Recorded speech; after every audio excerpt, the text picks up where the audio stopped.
Hey everyone, welcome to our CPC series part 1. We will begin with section 9, but before digging into this section, we will try to understand some basic terms that are associated with this chapter and whole CPC.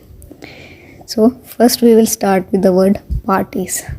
Basically, there are two parties in a suit. One is called either plaintiff, petitioner, or applicant. On other side, the one to defend is defendant or respondent. So order 1 deals with the parties to the suit, and that we'll do later on. Right now, we just need to know that in every suit there are two parties. There can be a single plaintiff or defendant, or there can be multiple plaintiffs or defendants. As per order 1, rule 1, and as per order 1, rule 3, there is a joinder of plaintiff and defendants if there are more than one plaintiff and defendant. Our next important term is cause of action. Unfortunately ये CPC में कहीं भी define नहीं है. So हम एक simple example के साथ इसको समझेंगे. जैसे कि A और B के बीच में एक कॉन्ट्रैक्ट हुआ है जिसमें B को A के कैफ़े में परफॉर्म करना है, लेकिन परफॉर्मेंस के दिन B अपेयर नहीं होता है.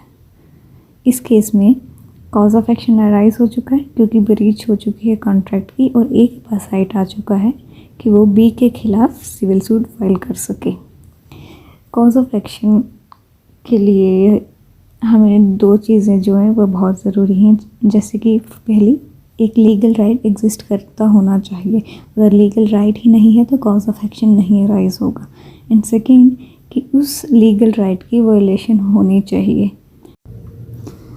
चलिए नेक्स्ट टर्म पे मूव ऑन करते हैं. नेक्स्ट है subject matter. Subject matter is basically किसके रिगार्डिंग सूट फाइल हुआ है.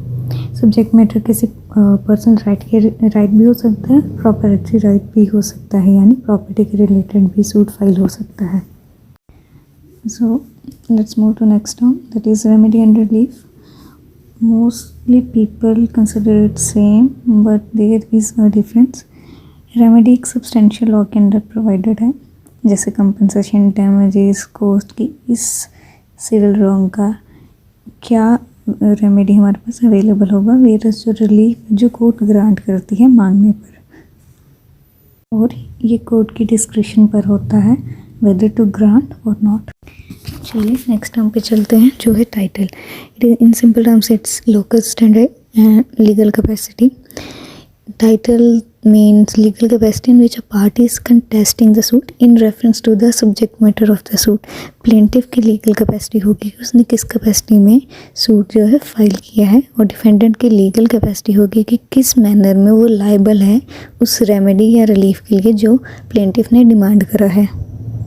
ये थी कुछ हमारी बेसिक टर्म्स. अब हम शुरू करेंगे सेक्शन 9 से.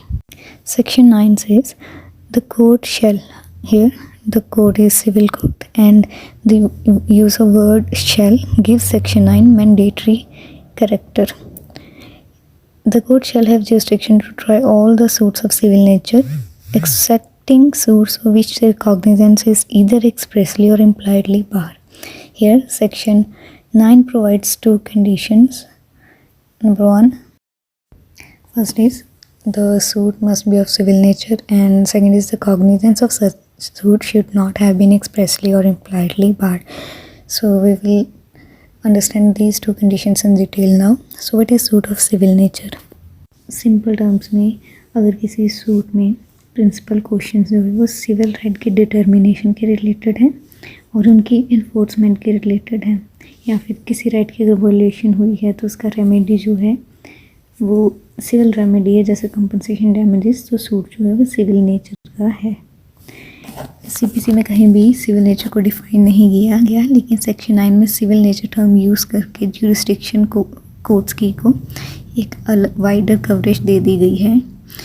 इसमें सिर्फ सिविल सूट्स नहीं इंक्लूड होते, इसमें वो भी कवर होते हैं जिसमें मिक्स्ड रिलीजियस क्वेश्चंस आते हैं. In simple terms, if it's not criminal then it's civil. As we have already discussed in the previous slide, that political and religious questions are not covered under this expression. Will only be covered if the principal question is of civil nature और उसकी एट्यूज incidentally involve करती है किसी cast question और religious right की determination. Next is some examples of the same. Suit against recovery of debt, right of way, suit for eviction, right to burial, suit for removal of a trustee. These all are suits of civil nature. Now we will do some examples of the suits not of civil nature. First is suit involving principally caste questions. Second, suits uphold dignity या honour. और तीसरा है किसी wrongful expulsion from one's caste.